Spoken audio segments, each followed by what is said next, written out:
સામલધાર વરસાદથી રાજુલાના ડુંગર ગામની સુકો નદી અને સાની નદીમાં આવ્યું પૂર। રાજુલા અને જાફરાબાદના દરિયાકાંઠાના વિસ્તારો ગાજવીજ સાથે સુપડાધારે વરસાદ ખાબક્યો હતો। રાજુલા પંથકમાં એક દિવસના વિરામ બાદ મેઘરાજાનું ધમાકેદાર આગમન થયું હતું। રાજુલા શહેર સહિત ગ્રામ્ય વિસ્તારોમાં ધોધમાર વરસાદ વરસ્યો હતો।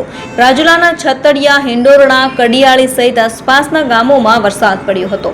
ભારે વરસાદથી વરસાદના પાણી રોડ પર વહેતા થયા હતા। ભારે પવન સાથે ધોધમાર વરસાદનું ગ્રામીણ ગામડાઓમાં આગમન થયું હતું।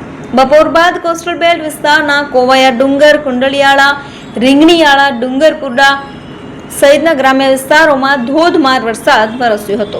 રાજુલાના કોટડી, કોવાયા, રામપર ડુંગર સહિતના ગામોમાં ધોધમાર વરસાદ વરસ્યો હતો। ડુંગર ગામની સુકવો નદી અને સ્થાનિક નદીમાં પૂર આવ્યું હતું। જાફરાબાદના કોસ્ટલ બેલ્ટ વિસ્તારમાં ધોધમાર વરસાદ ખાબક્યો હતો। જાફરાબાદના નાગેશ્રી, બાબરકોટ, મિતિયાળા, વડેરા અને કડિયાળી પંથકમાં ધોધમાર વરસાદ પડ્યો હતો। વરસાદના પગલે ખેડૂતો ખુશખુશાલ જણાઈ રહ્યા છે।